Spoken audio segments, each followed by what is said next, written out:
to share his vision on transformation towards sustainable agri-food systems with the ICAE delegates.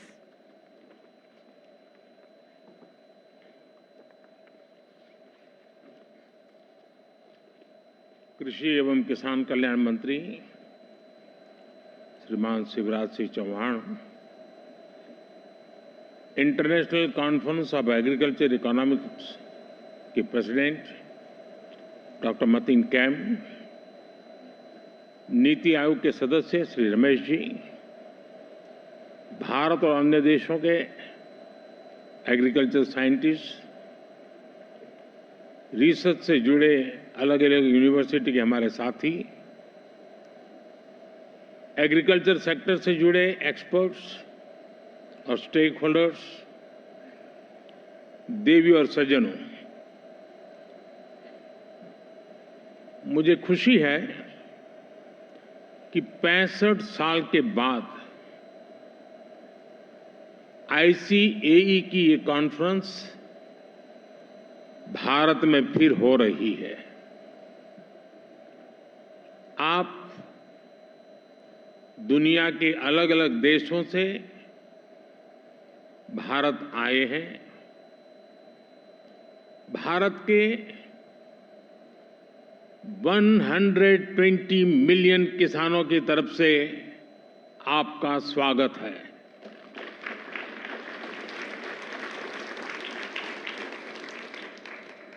Bharat की 30 million से ज्यादा महिला किसानों की तरफ से आपका स्वागत है।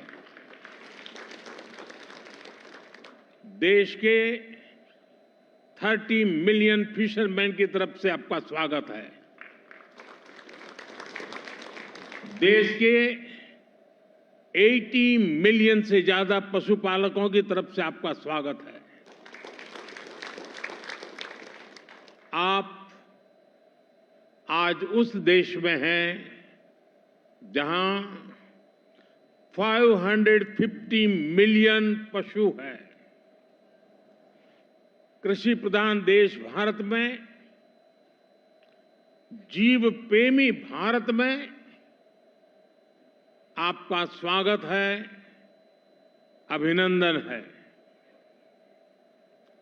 फ्रेंड्स,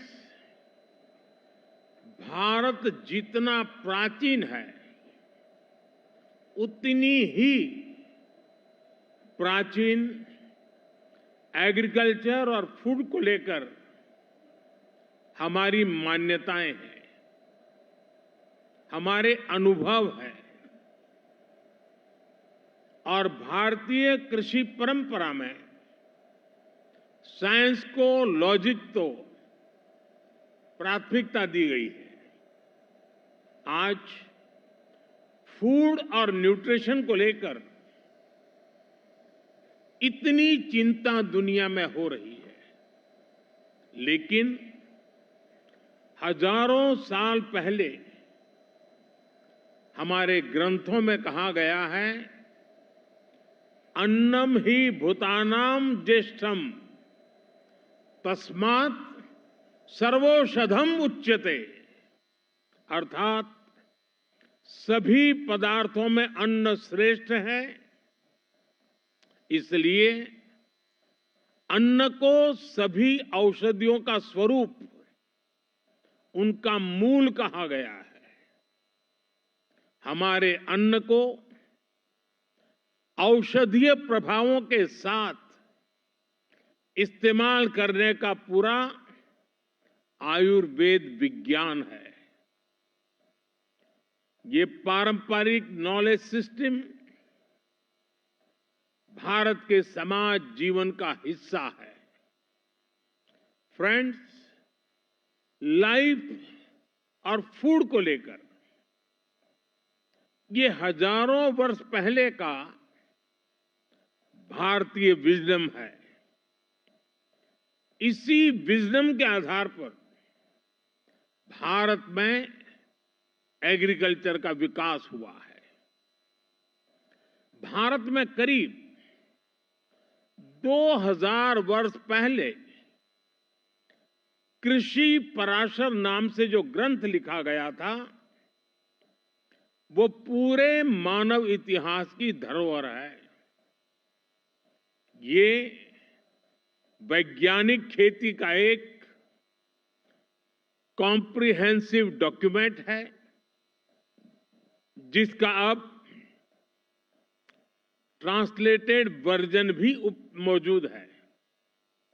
इस ग्रंथ में कृषि पर ग्रह नक्षत्रों का प्रभाव, बादलों के प्रकार, रेनफॉल को नापने का तरीका और फोरकास्ट, रेन वाटर हार्वेस्टिंग, जैविक खाद, पशुओं की देखभाल, बीज की सुरक्षा कैसे की जाए, स्टोरेज कैसे की जाए, ऐसे अनेक विषयों पर इस ग्रंथ में विस्तार से बताया गया है।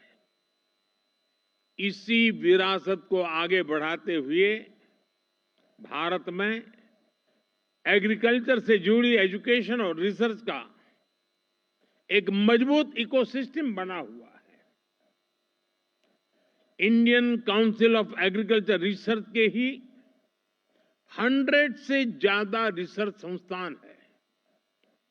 भारत में एग्रीकल्चर और उससे संबंधित विषयों की पढ़ाई के लिए 500 से ज्यादा कॉलेज है। भारत में 700 से ज्यादा कृषि विज्ञान केंद्र है, जो किसानों तक नई टेक्नोलॉजी पहुंचाने में मदद करते हैं। साथियों, भारतीय कृषि की एक और विशेषता है। भारत में हम आज भी 6 सीजन्स को ध्यान में रखते हुए सब कुछ प्लान करते हैं। हमारे यहां 15 एग्रो क्लाइमेटिक जोन्स की अपनी खासियत है। भारत में अगर आप कुछ 100 किलोमीटर ट्रेवल करें तो खेती बदल जाती है। मैदानों की खेती अलग है, हिमालय की खेती अलग है, डेजर्ट ड्राई डेजर्ट की खेती अलग है, जहां पानी कम होता है वहां की खेती अलग है, और कोस्टल बेल्ट की खेती अलग है। ये जो डायवर्सिटी है, यही ग्लोबल फूड की सिक्योरिटी के लिए भारत को उम्मीद की किरण बनाती है। फ्रेंड्स, पिछली बार जब आईसीएई की कॉन्फ्रेंस यहां हुई थी, तो भारत को उस समय नई नई आजादी मिली थी। वो भारत की फूड सिक्योरिटी को लेकर, भारत की एग्रीकल्चर को लेकर एक चैलेंजिंग टाइम था। आज भारत एक फूड सरप्लस देश है। आज भारत दूध, दाल और मसालों का सबसे बड़ा प्रोड्यूसर है। Bharat food grain, fruits, vegetable, cotton, sugar, T, framed fish, इनका दूसरा सबसे बड़ा प्रोड्यूसर है। एक वो समय था जब भारत की फूड सिक्योरिटी दुनिया की चिंता का विषय था। एक आज का समय है जब Bharat global food security, global nutrition security, इसके सॉल्यूशन देने में जुटा है।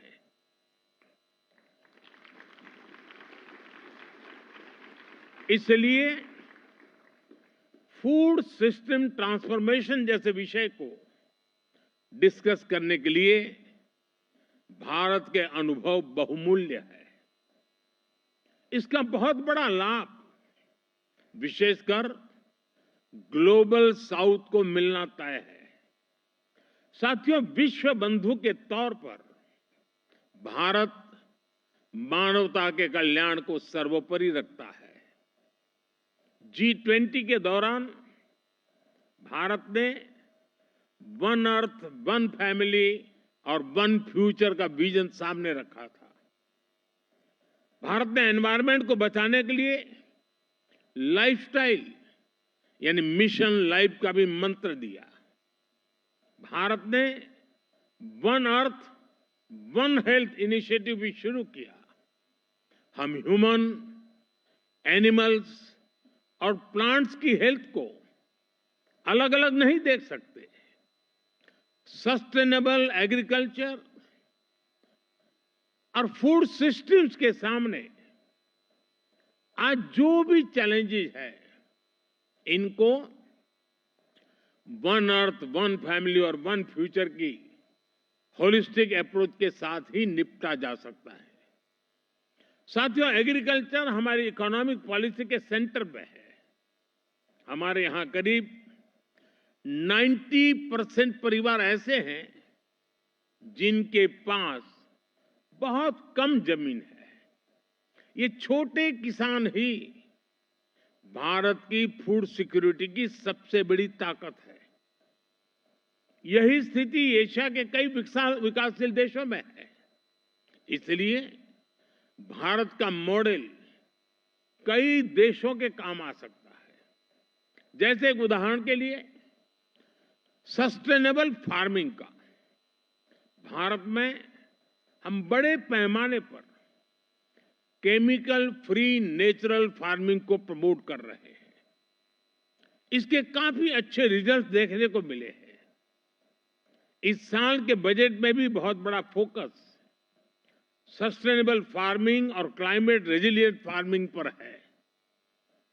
हम अपने किसानों को सपोर्ट करने के लिए एक पूरा इकोसिस्टम डेवलप कर रहे हैं।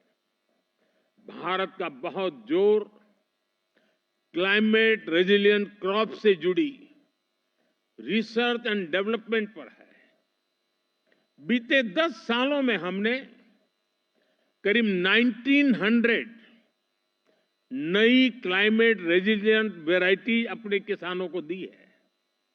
इसका लाभ भारत के किसानों को भी मिल रहा है। हमारे यहां राइस की कुछ वैरायटीज ऐसी भी है जिनको ट्रेडिशनल वैरायटीज के मुकाबले 25% कम पानी चाहिए। हाल के वर्षों में हमारे यहां ब्लैक राइस सुपर फूड के रूप में उभरा है। हमारे यहां मणिपुर, असम और मेघालय की ब्लैक राइस को इसकी मेडिसिनल वैल्यू के कारण पसंद किया जा रहा है। वाराणसी से जुड़े अनुभव विश्व समुदाय के साथ शेयर करने के लिए उतना ही उत्सुक है। फ्रेंड्स, आज के समय में पानी की कमी और क्लाइमेट चेंज के साथ ही न्यूट्रिशन भी एक बड़ा चैलेंज है। इसका सॉल्यूशन भी भारत के पास है।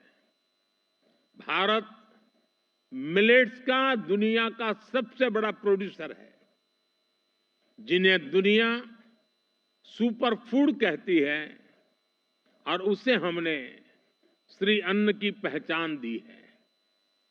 ये मिनिमम वाटर मैक्सिमम प्रोडक्शन के सिद्धांत पर चलते हैं।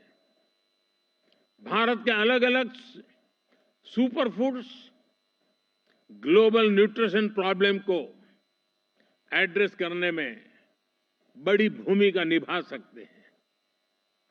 भारत अपने सुपर फूड की इस बास्केट को दुनिया के साथ साझा करना चाहता है। साथ ही भारत की पहल पर पिछले साल पूरे विश्व ने इंटरनेशनल मिलेट ईयर मनाया है। फ्रेंड्स, बीते एक दशक में हमने फार्मिंग को आधुनिक टेक्नोलॉजी से जोड़ने के लिए अनेक प्रयास किए हैं। आज एक किसान सॉइल हेल्थ कार्ड्स की मदद से ये जान सकता है कि उसे क्या उगाना है। वो सोलर पावर की मदद से पंप चलाता है और वेस्टलैंड में सोलर फार्मिंग से भी कमाता है। वो ई-नैम यानी भारत के डिजिटल एग्रीकल्चर मार्केट के द्वारा अपनी पैदावार को बेच सकता है। वो किसान क्रेडिट कार्ड का उपयोग करता है। वो प्रधानमंत्री फसल बीमा योजना के माध्यम से अपनी फसलों की सुरक्षा सुनिश्चित करता है। किसानों से लेकर एग्री टेक स्टार्टअप्स तक, नेचुरल फार्मिंग से लेकर के फार्म स्टे और फार्म टू टेबल की व्यवस्था तक भारत में कृषि और उससे जुड़े सेक्टर्स लगातार फॉर्मलाइज हो रहे हैं। पिछले 10 वर्षों में ही 90 लाख हेक्टेयर खेती को हमने माइक्रो इरिगेशन से जोड़ा है। हमारे इथेनॉल ब्लेंडिंग प्रोग्राम से भी खेती और एनवायरनमेंट दोनों को लाभ हो रहा है। हम पेट्रोल में 20% इथेनॉल ब्लेंडिंग के टारगेट की तरफ तेजी से आगे बढ़ रहे हैं। साथियों, भारत में हम एग्रीकल्चर सेक्टर में डिजिटल टेक्नोलॉजी का भरपूर इस्तेमाल कर रहे हैं। पीएम किसान सम्मान निधि के माध्यम से एक क्लिक पर 10 करोड़ किसानों के बैंक खाते में 30 सेकंड में पैसे ट्रांसफर हो जाते हैं। हम डिजिटल क्रॉप सर्वे के लिए डिजिटल पब्लिक इंफ्रास्ट्रक्चर बना रहे हैं। हमारे किसानों को रियल टाइम इंफॉर्मेशन मिलेगी और वो डेटा ड्रिवन डिसीजन ले सकेंगे। हमारी इस पहल से करोड़ों किसानों को फायदा होगा, उनकी आर्थिक स्थिति और बेहतर होगी। सरकार लैंड के डिजिटलाइजेशन का भी बहुत बड़ा अभियान चला रही है। किसानों को उनकी लैंड का एक डिजिटल आइडेंटिफिकेशन नंबर भी दिया जाएगा। ड्रोन का उपयोग भी खेती में बहुत तेजी से प्रमोट हम कर रहे हैं। ड्रोन से होने वाली खेती की कमान महिलाओं को, हमारी ड्रोन दीदियों को दी जा रही है। ये जो भी कदम है, इनसे भारत के किसानों का तो फायदा हो गया ही, इससे ग्लोबल फूड सिक्योरिटी को भी ताकत मिलेगी। फ्रेंड्स, आने वाले 5 दिनों में आप सभी यहां खुलकर चर्चा करने वाले हैं। यहां मैं बड़ी संख्या में महिलाओं की भागीदारी, युवाओं की भागीदारी देखकर अधिक प्रसन्न हो रहा हूं। आपके आइडियाज पर सबकी नजर रहेगी। मैं आशा करता हूं कि इस कॉन्फ्रेंस से हम दुनिया को सस्टेनेबल एग्री फूड सिस्टम से जोड़ने के रास्ते खोज सकेंगे। हम एक दूसरे से सीखेंगे भी और एक दूसरे को सिखाएंगे भी। साथियों, आप कृषि जगत से जुड़े हुए लोग हैं, तो एक और जानकारी आपके सामने रखना मुझे बड़ा मन करता है। मुझे पता नहीं है दुनिया में कहीं किसी किसान का स्टैच्यू हो। हमने दुनिया में सबसे ऊंचे स्टैच्यू के रूप में स्टैच्यू ऑफ लिबर्टी की चर्चा सुनी है, लेकिन मेरे सारे कृषि जगत के लोगों को जानकर के खुशी होगी कि भारत में आजादी के आंदोलन में जिस महापुरुषों ने किसान शक्ति को जागृत किया, किसानों को आजादी के आंदोलन का मुख्य धारा में जोड़ा, वे सरदार वल्लभ भाई पटेल की दुनिया की सबसे ऊंची प्रतिमा भारत में है। स्टैच्यू ऑफ लिबर्टी से डबल उसकी ऊंचाई है और एक किसान नेता की है। और दूसरी विशेषता है कि ये जो स्टैच्यू बनाया गया है, तो भारत के 600,000 6 लाख गांवों से हर गांव में किसानों को कहा गया कि आप खेत में जिस लोहे के औजार का उपयोग करते हैं वैसा अपने खेत में उपयोग किए हुए औजार का टुकड़ा हमें दीजिए। 6 लाख गांवों से खेतों में उपयोग किया गया लोहे का औजार लाया गया, उसको मेल्ट किया गया और दुनिया के सबसे ऊंचे एक किसान नेता के स्टैच्यू के अंदर उस खेत में उपयोग किए औजार का मेल्ट करके लोहा उपयोग किया गया। मैं जरूर मानता हूं कि इस देश के किसान पुत्र को इतना बड़ा सम्मान जो मिला है शायद विश्व में ऐसा कहीं नहीं हुआ होगा। मुझे पक्का विश्वास है आज यहां आप आए हैं तो जरूर स्टैच्यू ऑफ यूनिटी विश्व का सबसे ऊंचा ये स्टैच्यू देखने के लिए आप आकर्षित होंगे। मैं एक बार फिर आप सभी को बहुत बहुत शुभकामनाएं देता हूं। धन्यवाद।